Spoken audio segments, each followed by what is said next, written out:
SIR মামলায় ফের supreme কোর্টে দ্বারস্থ হয়েছেন মুখ্যমন্ত্রী। সুপ্রিম কোর্টের নির্দেশের পরেও জুডিশিয়াল অফিসারদের জন্য নির্দেশিকা জারি করা হয়েছে। কলকাতা হাইকোর্টের প্রধান বিচারপতিকে না জানিয়ে নির্দেশিকা জারি নির্বাচন কমিশনের।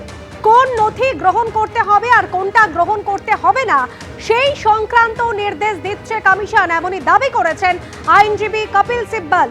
এসডিওদের দেওয়া ডোমিসাইল সার্টিফিকেট গ্রহণ করতে বারণ করা হচ্ছে, এমনই দাবি করেছেন কপিল সিব্বল। আমাদের প্রতিনিধি সৌভিক মজুমদার এই মুহূর্তে সরাসরি রয়েছেন আমাদের সঙ্গে। সৌভিক, কি কারণে ফের মুখ্যমন্ত্রী আবারও সর্বোচ্চ আদালতে দ্বারস্থ হলেন? কি কি যুক্তি পেশ করা হচ্ছে রাজ্যের তরফে?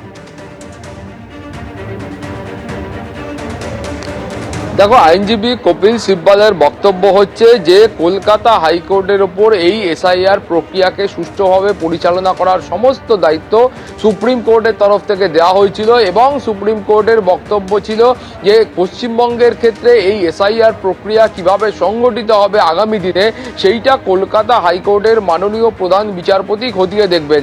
এখন আইনজীবী কপিল সিব্বলের বক্তব্য হচ্ছে যে কলকাতা হাইকোর্টের প্রধান বিচারপতিকে অন্ধকারে রেখে নির্বাচন কমিশনের পক্ষ থেকে এই জুডিশিয়াল অফিসার যারা এসআইআর এর সঙ্গে যুক্ত আছেন তাদের নির্দেশিকা দেওয়া হচ্ছে এবং সেই নির্দেশিকায় বলা হচ্ছে যে কোন কোন ডকুমেন্ট তারা গ্রহণ করবেন এবং কোন কোন ডকুমেন্ট তারা গ্রহণ করবেন না।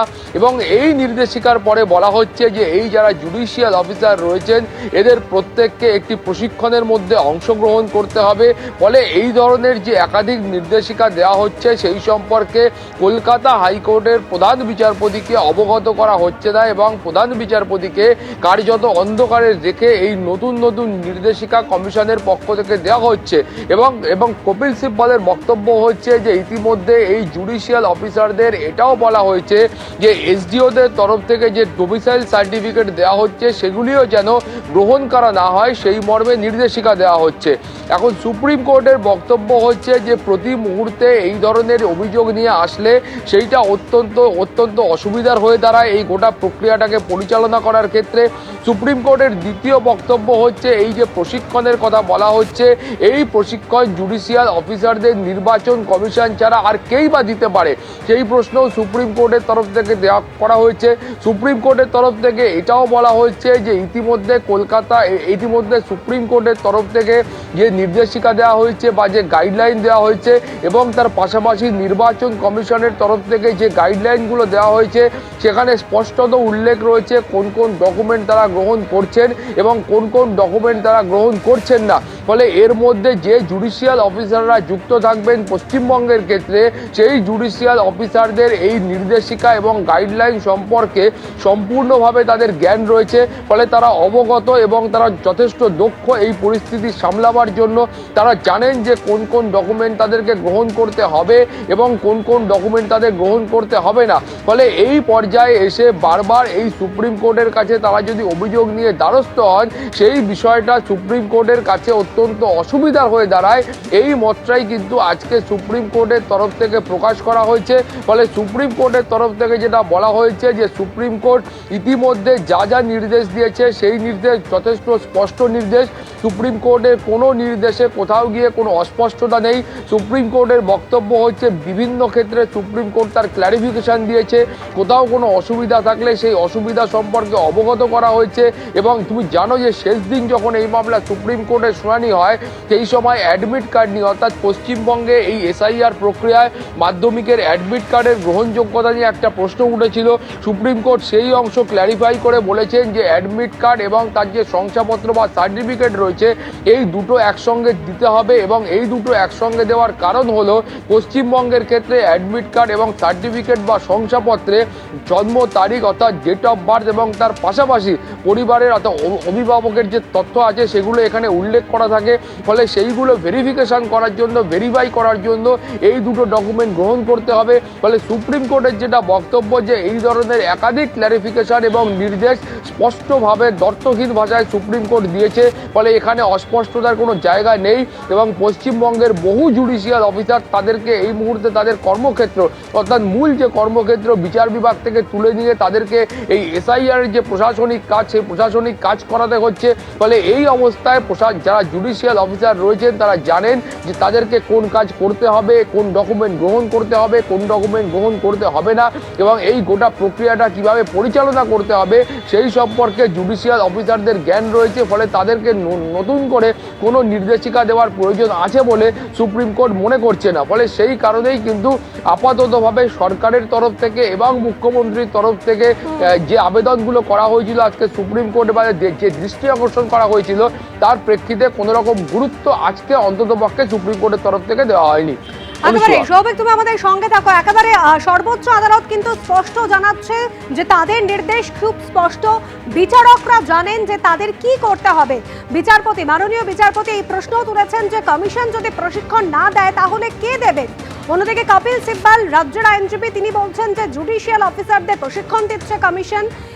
অন্যদিকে সর্বোচ্চ আদালত তাদের বক্তব্য যে প্রতিদিন আদালতে এরকম ছোট ছোট বিষয় নিয়ে আসা হলে তাদের পক্ষে মুশকিল, এমনই মন্তব্য করেছেন প্রধান বিচারপতি। জানিয়ে রাখি আপনাদের, এসআইআর মামলায় ফের সুপ্রিম কোর্টে দ্বারস্থ হয়েছেন মুখ্যমন্ত্রী মমতা বন্দ্যোপাধ্যায়। সুপ্রিম কোর্টের নির্দেশের পরেও জুডিশিয়াল অফিসারদের জন্য নির্দেশিকা জারি করা হচ্ছে এবং সেই নির্দেশিকা জারি করছে নির্বাচন কমিশন। এখানেই আপত্তি জানিয়ে এবার রাজ্য সরকার ফের সুপ্রিম কোর্টে দ্বারস্থ হয়েছে। আইনজীবী কপিল সিব্বাল তিনি বলছেন সমস্ত নির্দেশিকা কমিশনের তরফ থেকে দেওয়া হচ্ছে, কোন নথি গ্রহণ করতে হবে এবং কোনটা গ্রহণ করতে হবে না। বিজেপি মুখপাত্র দেবজিৎ সরকার এই মুহূর্তে রয়েছেন আমাদের সঙ্গে টেলিফোন লাইনে, যেটা আপনাকে জানাবো। ফের রাজ্য সরকার এবং মুখ্যমন্ত্রী সর্বোচ্চ আদালতের দ্বারস্থ হয়েছে। তাদের বক্তব্য নির্বাচন কমিশন সমস্ত নির্দেশিকা দিচ্ছে বিচারকদের এবং সেক্ষেত্রে তারাই বলে দিচ্ছেন জুডিশিয়াল অফিসারদের কোন নথি গ্রহণ করতে হবে আর কোন নথি গ্রহণ করতে হবে না। অন্যদিকে সর্বোচ্চ আদালত তাদের বক্তব্য কমিশন যদি প্রশিক্ষণ না দেয় তাহলে কে দেবে, তাদের নির্দেশ খুব স্পষ্ট। এরকম ছোট ছোট বিষয় নিয়ে এলে তাদের পক্ষে খুব মুশকিল হয়ে যাচ্ছে। প্রতি মুহূর্তে এসআইআর এর পথকে বিলম্বিত করা এবং বিলম্বিত করাটাই এই মুহূর্তে তৃণমূল কংগ্রেস নামক দলটি এবং তৃণমূল সরকার নামক যে সরকারটি এই রাজ্যে আছে তার কাজ। বিভিন্ন সময়ে এসআইআর প্রক্রিয়া পিছিয়ে দেওয়ার জন্য সব কিছুই ওরা করেছে। এসআইআর যেদিন করা হবে ঘোষণা হয়েছিল সেই সময় তারা এটাই করে তাদের নামের তালিকা নিয়ে কি করেছে এরা সেটা জগৎ জানে। আপনাদের সবার দৃশ্যমানতা এটা আছে যে ওদের দলের জেতা, তৃণমূলের জেতা এমএলএ তিনি দাঁড়িয়ে থেকে বিদ্যুৎ অফিসে আগুন দিলেন যেখানে এসআইআর এর কাজ ভাঙচুর করলেন। এই ভ্যান্ডালাইজ শুধু অফিসে হয়নি, আরো 3-4টি জায়গায় হলো। সড়কপথ অবরুদ্ধ হলো, রেলপথ অবরুদ্ধ হলো।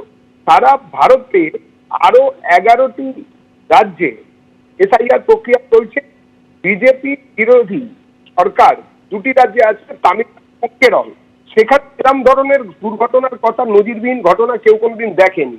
প্রত্যেক মুহূর্তে এসআইআর কে বিলম্বিত করেছেন, কারণ ওরা চায় যে বাংলাদেশি অনুপ্রবেশকারী মুসলমান এবং রোহিঙ্গা মুসলমানদের এই রাজ্যের ভোটার হিসেবে রাখতে। এসআইআর হলে সেটা আর থাকবে না। এর বিরুদ্ধে দাঁড়িয়ে বাঙালি প্রতিবাদ করেছে, বহু জায়গায় দাঁড়িয়েছে। ভোটের খাতায় নাম তোলার জন্য অনেক বিড়ম্বনা সয়েও তারা দাঁড়িয়েছে। এবং এই ক্ষেত্রে শুধুমাত্র তৃণমূল কংগ্রেস একা নন, আমরা জ্ঞানেশ কুমার যিনি মুখ্য নির্বাচনী অফিসার তাকেও বারে বারে বলেছি যে আপনি দয়া করে আসুন, পশ্চিমবঙ্গে আসুন, হেঁটে দেখুন। শুধু ওখান থেকে কিছু অনুপ্রেরণামূলক কথাবার্তা বললে এই তৃণমূল সরকারটি সেই অনুযায়ী কাজ করবে এটা তো নয়। আপনারা প্রথম থেকেই সেটা জানেন।